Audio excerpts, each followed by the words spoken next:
Now, the United Nations Development Programme has consistently placed more than 90% of states in the three northern geopolitical zones of Nigeria on the lowest rungs of its Human Development Index.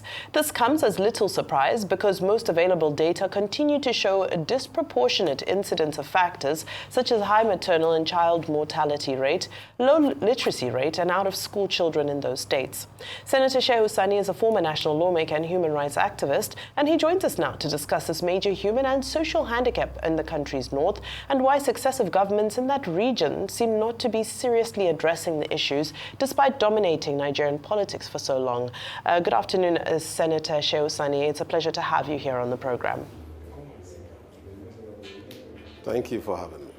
All right, I'd like to begin with a statement that was released earlier this week attributed to President Tinubu about the underdevelopment in the northern part of the country having its genesis in historical injustices. What's your take on this position?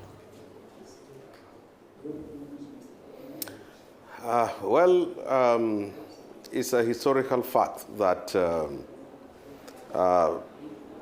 people from the north have been in political power for a longer time, and that power was an opportunity for them to use to develop the region, to address the problems of insecurity, of education, of underdevelopment, and of the widening gap between the rich and the poor. But unfortunately, that power that ought to have been used that way was misused.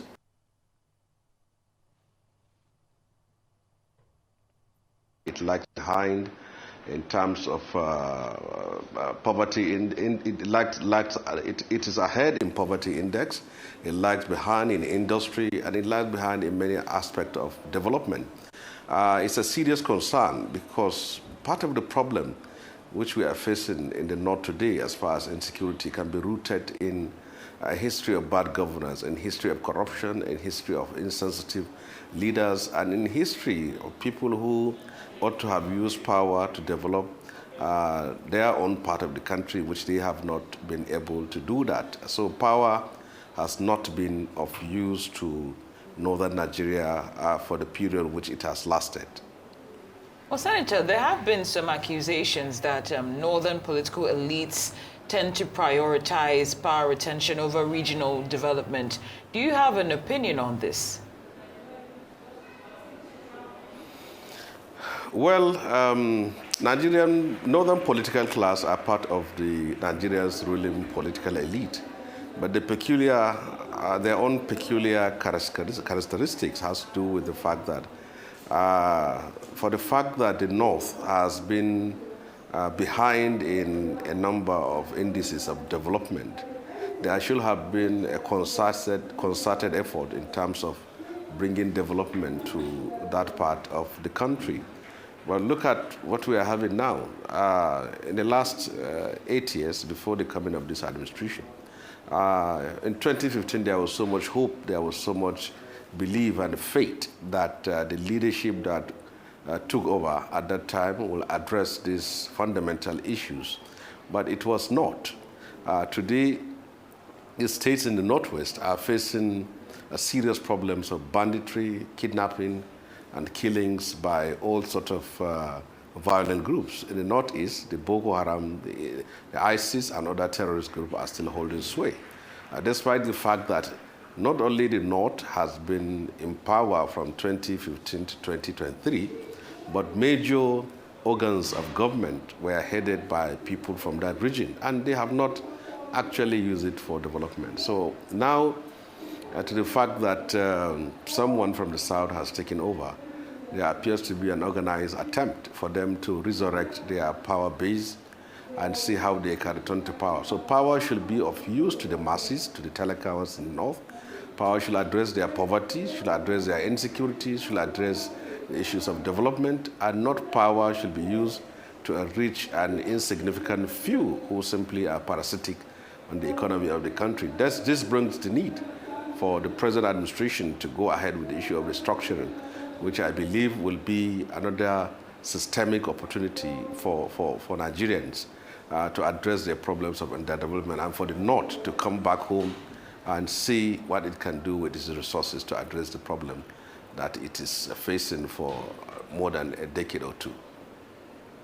And having said that, because I understand where you're coming from with regards to, creating some sort of political will, but what do you think is really standing between those who have had every opportunity to bring development, education, basic resources to the northern region? What stops them from doing that? Why is the north only important when it comes to using the majority, the huge numbers of the population for elections?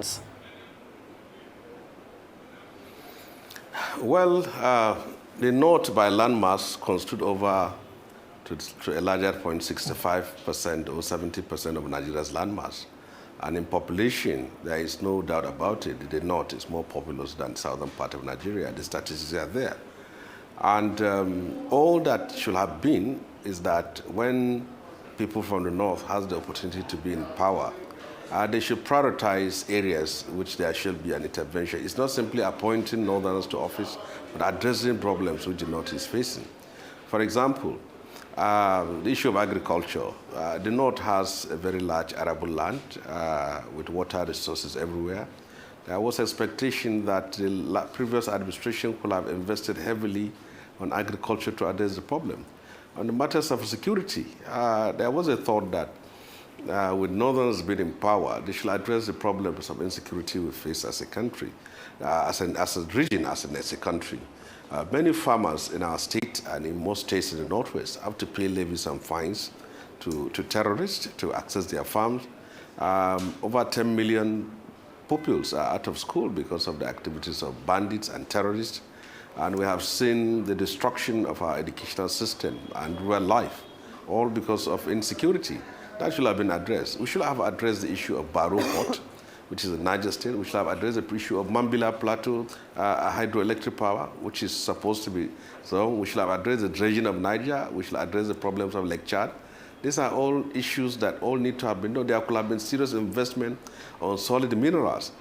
We shouldn't just be waiting every time to feed on a federal system that gives handouts every end of the month.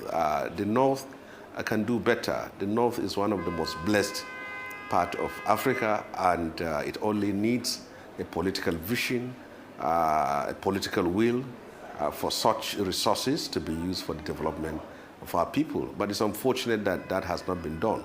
So to them, power is simply an opportunity for them to preside over, to rule over a people, and also to make their life better, and not for the common people. Well said, Senator. Now, when you observe the fact that past initiatives to improve literacy rates in the North have fallen short, why do you think that was the case, and what needs to actually change to see results?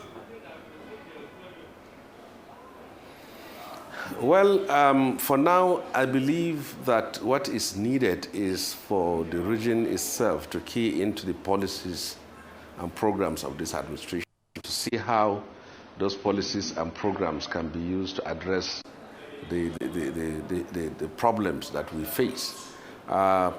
Luckily, the security apparatus are headed to some extent by still Northerners. The National Security Advisor is from the North. The DGSSS is from the North. And there are also Northerners that are placed one or two things. So I think it's an opportunity to give them all the necessary support at this time to address these problems of insecurity, because the North suffers more than any other time. And then we should key into the agricultural agenda of this administration. The Minister of Agriculture and the Minister of States are all Northerners. This is another ample opportunity for the North to harness and use its resources and contribute meaningfully to address the problem of poverty and hunger in the region, and also advance the region forward. The problems of education minister is also a Northerner. It's another issue. We should address the issue of basic education, how we can address the problem of out of school, them back to school, and then encourage wards to bring their children to school. To the best of, and then investment in solid minerals is very important. State government have now been given the go-ahead to do all they can to facilitate the exploitation of mineral resources within their own domain. That should also be used. All right. right, Senator Shehu, Sani, we seem to be having a technical glitch with that. We'll take a very short break and we'll be back.